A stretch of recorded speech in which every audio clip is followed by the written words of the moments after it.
And so no matter the amount of dialogue, no matter the amount of going to take on our communities and talking to them, they are helpless in this situation because they have not attacked anybody. Whether you are the most peaceful community, I can count so many communities that were attacked. They have never had any quarrel with any local Fulani. The communities that were attacked in local government, they were just taken aback. They have never had any problem with the local Fulanis. 22 communities were attacked in Jamal local government. After the Ninte attacked, 22 communities. And what is very, very crucial in this matter is, wherever these communities are attacked, like my colleague there in the studio has said, wherever these communities are attacked, then they ferry in the occupying forces, the occupying people to come and occupy. The Fulanis that you never know, you have never seen them, they are now coming to occupy the place. They take over the place, they begin their building, they chase the natives. And as I'm talking now, those that do the attack are not the local Fulanis that we know. I grew up knowing our local Fulanis as friends. We even stayed in the same house. We go to school together. But the ones that come to do the attack only use the pretext of having a crisis or a disagreement with a local Fulani. And then they come in the night and do the attack and then recede back to a nearby bush. As I'm talking now, behind Pasakori, after Kagoro, if you are going to Gidamoya, where the initial crisis took place, the attackers are still there in those hills, and the security people know about them. And I want to tell here that we are beginning to suspect that the Boko Haram terrorists that are living in Borno State are the ones that are gathering in those places. It's a very dangerous thing. And we have heard rumors of helicopters, a helicopter that always comes in the night and supplies some things in the deep of the night, would stay there for about an hour and go back. And then when these attacks are going on, the security people will tell you they have not received orders to go and attack them. A particular instance that I want to cite here, there is this town called Sonji in Kagoro. They were being attacked, and the youth came out with their little them guns and machetes, and they saw the attackers advancing with their women and children. And they said, we the youth were ready to sacrifice, we'll go in and chase them. The military blocked them. And then seized their weapons of defense. And this is self-defense, this is survival. So what do we do? So if the government has the will, if the sponsors of this genocide will bear Nigeria, have Nigeria a future, then they should call them to order. Because what is going on is more than reach the eye. It's more than the narratives that we're hearing. It's more than cattle rustling that we've been hearing about. It's not.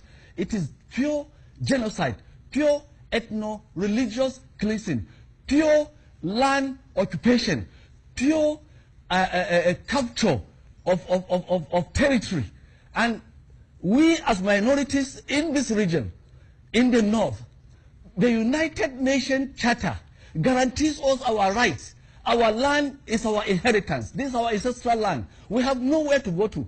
When you talk about the Fulani man, that is his cattle, that is his inheritance, that is his life. He comes from another country.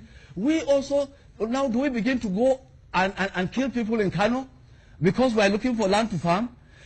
Even the grazing reserve that they are talking about today, we have been opposing it because we know it is a subtle attempt by government to take over land through legislature and give it to those same people, and then now make us second-class citizens, or completely assimilate us, or completely wipe out our way of life. Because when these grazing reserves are established, tomorrow you will find out that these places that have been taken over by government legislature, by government law, and given to some people that are doing purely their business, they will set up a community. And then they will start their schools. They will not just do grazing there. They will begin to build their businesses, other businesses. They will begin to farm and take over the communities. As I am talking today, let me tell you something. There is a grazing reserve that was established in the early 90s in our local government, my local government, Zangon Kataf. It's called Laduga. It was established basically for a grazing reserve. And what's a grazing reserve? It's to graze your cattle. But as I'm talking today, that Laduga, which had an initial landmark of 30,000 hectares, has been increased without anybody knowing to 70,000 hectares. And that land is taken over from the farmers without any compensation. And as today, as I'm talking, they are building mega structures in that place. It's no longer a grazing reserve. Big hospitals, big schools, road networks, better than what we find in the natives. And that is oppression. That is marginalization. That is subjugation. Let me tell you another thing. Southern Kaduna Senatorial District, out of the 3 senatorial districts that we have, many people may not know this. Out of the over 50 plus federal institutions that are in Kaduna State, none is in Southern Kaduna.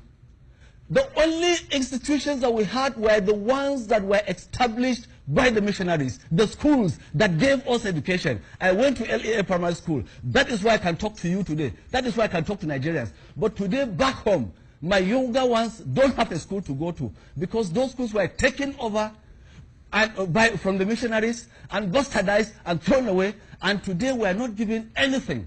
Even the federal universities that were established by Goodluck Jonathan, the former president, the 12 federal universities. We have ABU in the northern part. We have the college, Federal Polytechnic in the northern part. We have the Federal College of Education in the northern part, College of Agri in the northern part, School of Aviation in the northern part, School of Laser Technology in the northern, and all those institutions. But they will not have the capacity to allow that school, even against our pleas, sending our chiefs to go and plead, let this federal university go to the southern part, because we don't have even one institution, none. And the people have just been struggling with their famine, and yet sleep is not allowed. The only thing that we are left with is this land, and this land is being taken away from us again. And people are given these narratives, and are associating with these narratives, that it is clash. Let me tell you, the demonstration, the so-called demonstration they talk about, that took place before the Christmas time, that demonstration was not violent. That demonstration took place because the incessant killings, village after village, village after village, and the people over the time have gone into numbers, mostly women and children and the old people and the sick who cannot run because this attack took place in the night, had gone on unstopped. And the women were tired of losing their children, losing their husbands. The men were tired of losing their families. And they said, look, let us organize a peaceful protest so that the governor, the authorities in the state may listen. The authorities at the federal level may listen. After all, this is a constitutional provision. Under the fundamental objectives and directive principles of state policy, the basic essence of government, a democratic government, a constitutional government that we have, is the security and well-being of our people. Hold the thought for us. But I feel so disheartened, so frustrated. All right, so hold on, Saki. That a governor like Governor Erufai will sit in there and say that if anybody calls for self-defense, he is making a hate speech. It's a constitutional provision again. Hold on. You've made that point. Under the federal right guaranteed in the Constitution, Honorable Asaki, self-defense is a guaranteed right. Please, hold on. Now, you talked about the various issues. I mean, by the way, you have raised very, very serious allegations in saying that 2 times you mentioned the word sponsors of this crisis. That's on one hand. On the other hand, you talked about that even as we speak, there are villages and areas where the people have been sacked and that the herdsmen are there. Let's have you on good authority, because of course this is good information for the security operatives. We expect them to swing into action with this shared level of information that is coming out on national and international media.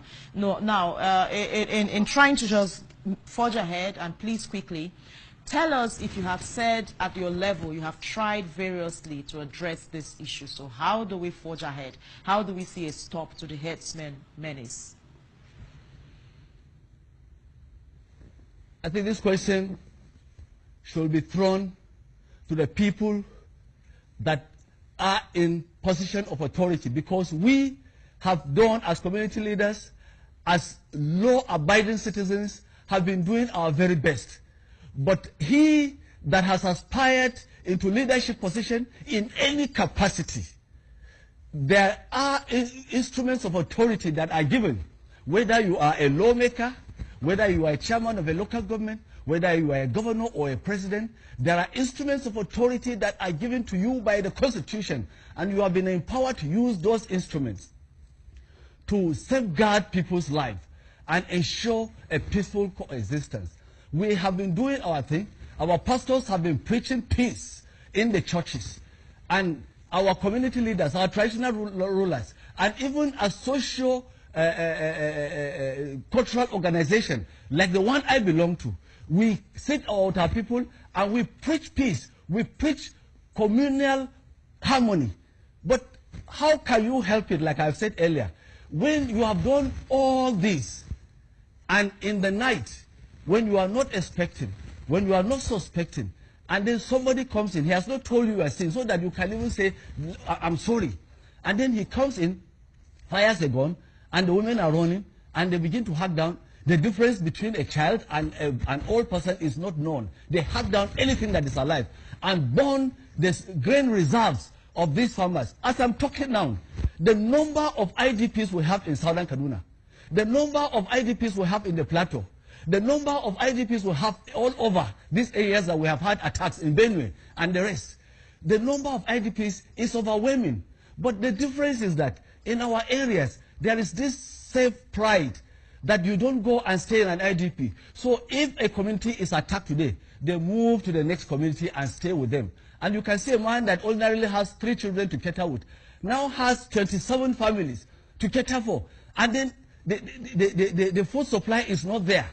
And only these non-governmental organizations is coming with food aids. As I'm talking today, how many government agencies have taken food aids to our people that have been displaced in their land? And you say I made allegation. No, it is not allegation. When I talk about sponsors, there is nobody that will carry AK-47, might have a force like the one that will be doing this level of destruction, and it's not sponsored. There must be somebody behind it. Even if you are contesting for to be the head of a small group, there must be a sponsor. So there are sponsors of this.